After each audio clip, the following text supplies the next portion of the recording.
Welcome to Buckeyes Tomorrow Morning for Sunday, April 13th. I'm your host, Tom Orr. The Texas game in 139 days, the game against Michigan in 230 days. If you're planning your next event, make it unforgettable with Grateful Griddle, Columbus's favorite food truck, serving up smash burgers, gourmet sandwiches, and good vibes. Book your catering today at GratefulGriddleOH.com.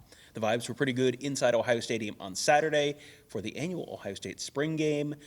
Joined by Kevin Noon of BuckeyeHuddle.com. And Kevin, there was more offense than I was expecting in this game. Yeah, generally a lot of these games are defensive slogs because the offense doesn't quite have it together. We saw a little bit more out of the offense, and I don't think that was completely unexpected, but we weren't really sure what to expect out of the quarterbacks because in the limited practices that we've seen, it's been there, but it hasn't quite been there. So it was really good to see them to get out there, be able to throw full 11 on 11. And, I think all three quarterbacks had their high points. Yeah, for sure. And I do feel like we need to sort of set the table for this conversation by saying the Ohio State defense ran like two coverages all day. So this was not, oh boy, these quarterbacks are dissecting this incredible. Let's just sort of set the table with that. So now we have that, that we can push that off to the side, and we can talk a little bit about the quarterback play because we've been inside. This is the fifth practice we've seen this spring. We've seen 5 out of the 15 practices. This is by far the best we've seen the quarterbacks look. I think, at least in my mind, the first 3 drives that Julian Sayin was on the field, they scored touchdowns, and you're thinking, oh boy, here we go. Have they found their guy? And then he played some in the second half, but not a ton. Lincoln Kienholz had a little bit of a slow start, came back, led a couple touchdown drives later. The unofficial stats, Kienholz 12 for 18 for 158 yards, a couple touchdowns. Julian Sayin 17 for 24 for 175 yards and a touchdown. Both of those guys looked like you looked at them and you went, yeah, these are both guys who could lead Ohio State to potentially a college football playoff run this fall. And in the last little drips and drabs of practice that we've been able to see prior to this, Lincoln Kienholz probably looked like he was a little bit ahead in just those instances. And now for Sayin to get the quick start, for Kienholz to kind of bounce back. I mean, even Tavian St. Clair in the second half, especially in the fourth quarter, had a lot more opportunity to even out his numbers. I think that that's important. I think that quarterback is one of 2 concerns that a lot of fans have. I'm not saying that you should just go out and start buying your trip plans yet for the championship game yet, but I think that at quarterback, some questions were answered. Now, what does that look like against Texas in 100 and however many days? We'll see. But, I think that Ohio State certainly has a couple of quarterbacks that could help them get to a championship run. 139 days, to be precise. It's not a guarantee that they're winning a national championship this year by any means, and it's not a guarantee that they get to the college football playoff this year. But those were certainly, I think Ryan Day is probably breathing a little bit of a sigh of relief that that's what it looked like because, yeah, you're going up against very, very, very, very vanilla base defense, and you kind of know, okay, you're not going to get blindsided by, hey, oh, look, now they're zone blitzing, and now you've got to worry about these guys underneath or whatever. But that was, you're not going up against air either because there are talented corners out there. There are talented defensive ends rushing. There's talented defensive tackles in the middle of the line with the ones. We'll get there in a minute. But this is what it should have looked like with a promising Ohio State offense against a base defense. It doesn't mean the problems are solved and everything is great and hooray forever, but it also doesn't mean nothing. Like this is something where I have takeaways from this. It's not probably as much as people were probably thinking, woo-hoo, this is C.J. Stroud and Will Howard and Cardale Jones all put together in the form of Julian Sayin, which, after the first couple drives, I'm sure people were thinking that. But this to me means something, and, that's not bad for this point of the year.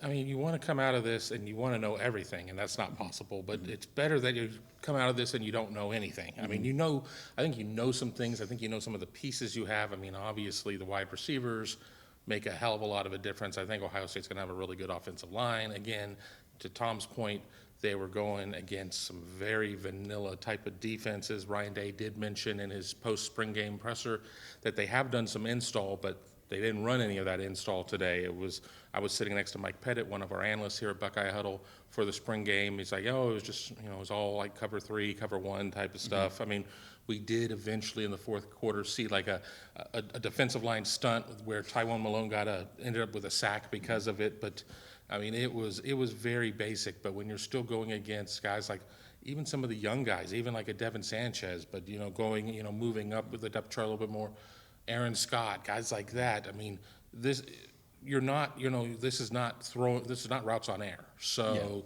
you're having to make plays. Yeah. And, moving to the running game now, probably the big star of the game to me was Bo Jackson, who's a guy we've been talking about a bunch this spring, true freshman, working his way up the depth chart. James Peoples, who is going to be the starter. You know how I know he's going to be the starter? Because he had 2 carries for 6 yards in the spring game. That's how I know he's going to be the starter. C.J. Donaldson, the number 2 guy, 4 carries for 35 yards and a touchdown. He was very impressive early. We'll see what, we'll get to the defensive line in a minute because there's some question in my mind. C.J. Donaldson has looked good this spring, but does this say more about the offense than the defense? We'll get there. But Bo Jackson, man, 13 carries, 88 yards, a touchdown. He just feels like someone who's going to force his way on the field at some point this fall. Yeah, I think he's right there for the number 3 back. Of course, there are going to be people that'll be rallying for T.C. Caffey based on what T.C. Caffey was able to do in some late game situations prior to some significant injuries. I think that Bo Jackson will probably reel him in and be right there behind Peoples and Donaldson. Now the question is, how much do you run a third running back when you've got guys like Peoples and Donaldson? I mean, obviously Ohio State didn't have to do that a ton last year when you had Henderson and Judkins, but I think we'll probably see a little bit more because here's the thing: you've got to make sure that you're utilizing the players that you have. I mean, because if you don't play them, they'll find somewhere to go play, and I would hate to see Bo Jackson get away. Yeah, the way Carlos Loughlin talked about Bo Jackson, even before spring ball, I don't think Carlos Loughlin is going to let Bo Jackson get away. He is very, very high on him, and I think you're gonna see plenty of him on the field this fall. Now on to the wide receivers, and boy, if Bo Jackson is the young guy who sure looks promising at running back, there were a couple of guys at wide receiver. We talked about Quincy Porter. Quincy Porter, a true freshman, 4 catches, 50 yards in this game. We've been talking about him a bunch this spring. The other guy that's really moved the needle for me this spring is Mylan Graham, because he came into really had a quiet season last year, and there's a why behind that, and there's a reason behind that. But he had a quiet fall last year after coming in as the sort of 5-star, oh boy, next big thing. Boy, over the last 15 practices, he's really sort of started to make his mark. 4 catches, 104 yards, and a touchdown in the spring game. He's going to be real hard to keep off the field this fall. I mean, you talk about the why. I mean, here's the why. He was a summer enrollee, so he did not have spring ball. I mean, a lot of people with him being in the same class with Jeremiah Smith, they're both 5-stars. I mean, Jeremiah Smith is just kind of Jeremiah Smith, and you're going to have a little bit of a different process. So that's something that Ryan Day, Brian Hartline have been talking about, that it's been very important for Mylan to get this concentrated time, and it really showed in this game. And I think there's a question of how do you get him on the field? I mean, is he inside, outside? He doesn't really strike you as somebody who might be a slot guy, but he's plenty fast, and they cross-train guys so much. So, I think that we could see him play both inside and outside, but the only thing I'm pretty sure about is that we will see him in higher leverage situations because he's just that good. Yeah, very, very talented player, and you're not going to keep him off the field. I mean, one of the things that could keep some wide receiver off the field is the tight end room, which is incredibly deep and talented. Max Clare, the transfer from Purdue, had 2 catches, 28 yards, but one of them was a really nice touchdown. And I think there's a lot to be excited about there. Will Kazmarek, the tight end, the guy who was the returning starter or close to starter at tight end, he has an ankle or a foot thing. He was in a boot on a scooter. We saw that on Friday and mentioned that. And then obviously again today, Ryan Day said that is not something that's going to drag on. He'll be back in the summer. So that's positive news. But Nate Roberts, true freshman, 4 catches, 41 yards. I'm not expecting Nate Roberts to do a whole lot this year just because that is such a deep room. But again, this is just, you're sort of seeing the future of Ohio State. Just, the fact that you're looking at someone who had the day that he had, and you have so many guys ahead of him potentially. Boy, Keenan Bailey's loaded that room pretty well. A name you didn't mention, Max LeBlanc. I mean, he had a big day as well. And, he's somebody that signed with Ohio State. And I don't anybody ever mentioned his name again because it's just one of these things that you have to kind of work your way up. And they've had some turnover in the tight end row in terms of to graduation. They lost some guys, Sam Hart. I mean, you had to I think they were really trying to get the room to where they wanted. And now, I mean, it's just player after player after player. I mean, I think that this is probably, and I'm not going to call it the year of the tight end, but this is probably the deepest tight end room that they've had. I mean, beyond 1-2. I mean, obviously I can talk about Nick Vannett and Jeff Hireman together. I mean, both of those guys ended up playing in the league. But I think when you look from 1 to 5 or whatever, I don't remember a tight end room like this. Yeah, I mean, 2020, they had a pretty good tight end room that was Jeremy Ruckert and Luke Farrell, and those guys had 3 touchdowns against Clemson in the Sugar Bowl. But yeah, you're right. The depth there was not the same. That is a real testament to Keenan Bailey and the job he's done. Offensive line, we've talked a little bit about that, and it feels like it's hard to say much too specific just because of the nature of the game and they're shuffling guys in and out. But I come out of the spring with offensive line. I don't know exactly what the lineup's going to be, but I think that's kind of probably not a concern. No, I don't think that that's something. I mean, I think the biggest concern is trying to figure out how to stack it the right way. I mean, some of the guys that are swing guys that are playing a couple positions where their focus should be. Ryan Day was talking about having 4 tackles. I mean, again, we were, rewind 360 some odd days ago, and offensive line was a major concern. And I think, all the way up to like the Oregon game last year before Josh Simmons got hurt, which was the first major change they had to deal with. I think Ohio State's offensive line was just fine. And, now we're sitting there and we're months ahead of the season, and it's like, oh yeah, I don't think the O-line is really going to be an issue. So, continue building the depth and just kind of try and figure out what the right setup for 2 tackles, 2 guards, and a center are. One thing that I think is safe to say is a concern, and Ryan Day is pretty open about the fact that it's a concern, is the depth on the defensive line, especially the interior of the defensive line. The starters, I think they're feeling pretty good about. He talked very positively about Logan George in terms of sort of the second string guys on the outside. So, the edge you're probably feeling okay about. But boy, as soon as you got Edric Houston and Caden McDonald off the field in the middle of that defensive line, all of a sudden C.J. Donaldson was just boom, boom, boom. I mean, right down the field, running the ball between the tackles, and there was not a lot of resistance. That's something we've talked about all spring as an issue.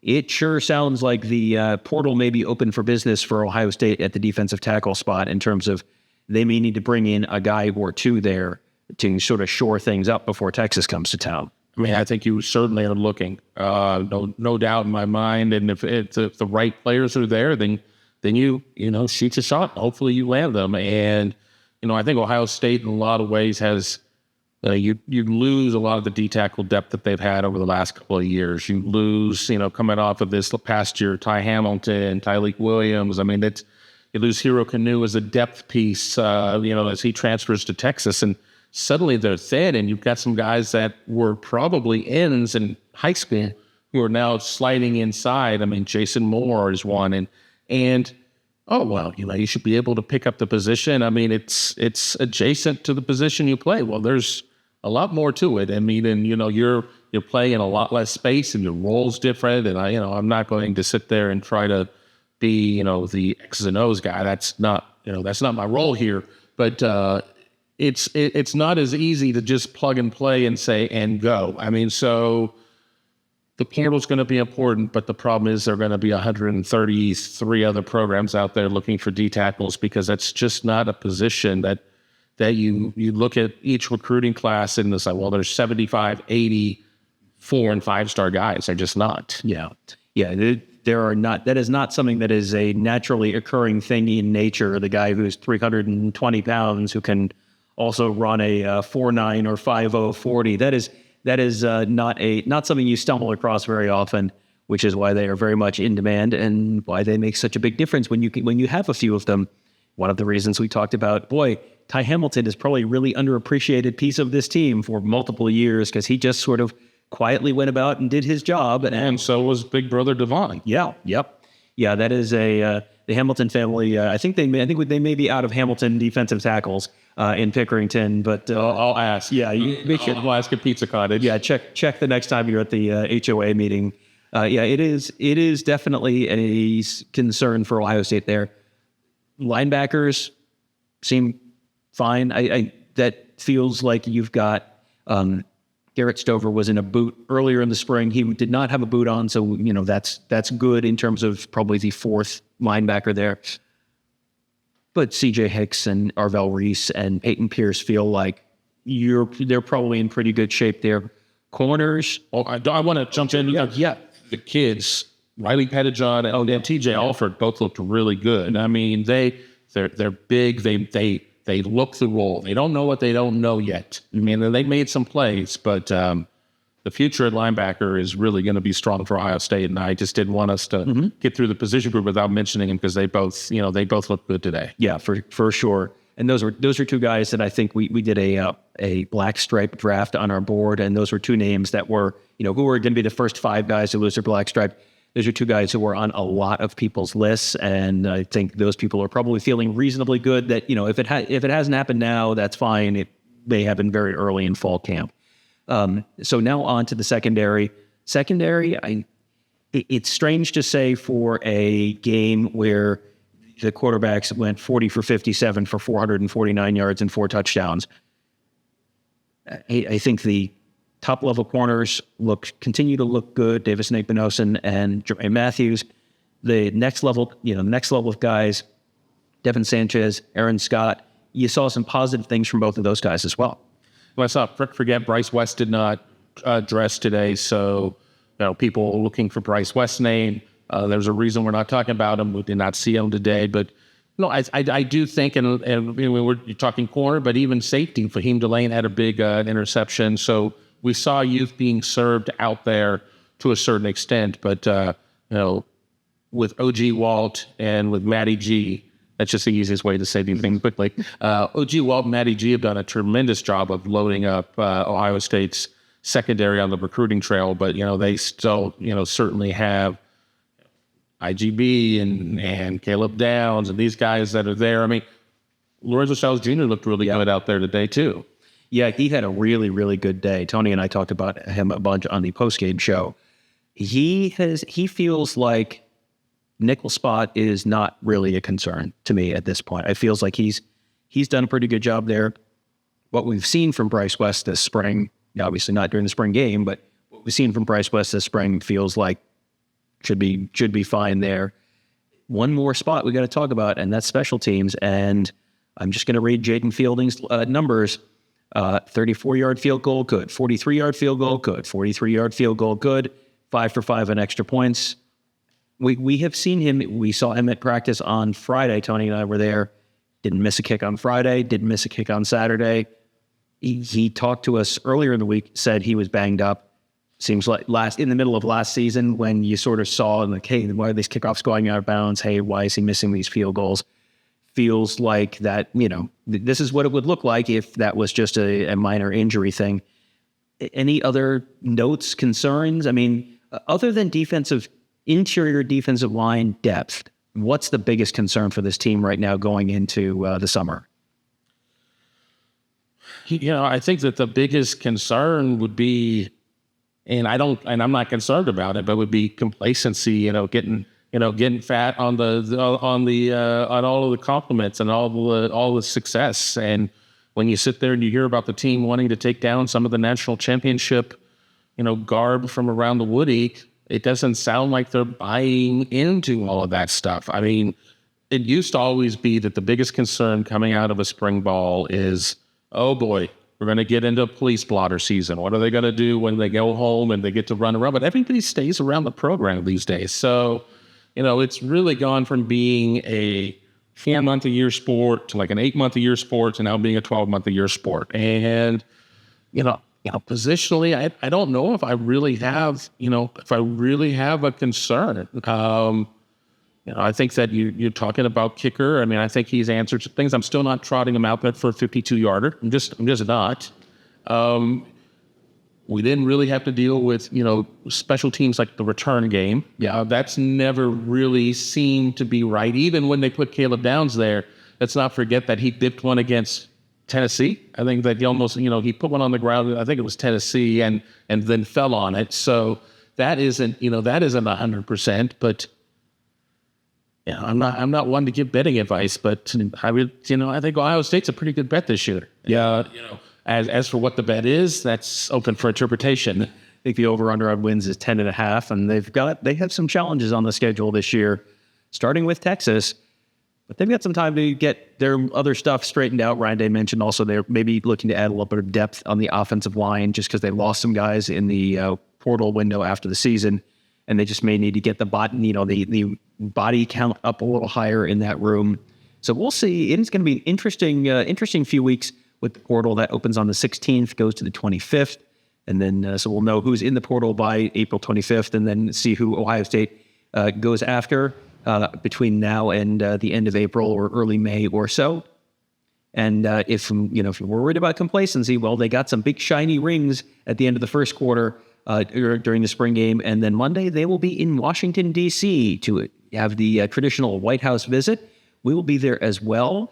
Get a chance to. The broad strokes of their itinerary are they're going to tour the Lincoln Memorial, and then they're going to be doing a White House tour, and then there's a little bit of a ceremony inside and then a ceremony outside in the Rose Garden at the White House. So we'll be there for all of that fun stuff on Monday, and then I think the page officially turns to okay, and now it's summer camp. We probably have seen the majority of that 2024 team in the horseshoe for the last time for at least a while. I'm sure they'll come back in 2034 and 2044 and maybe 2029.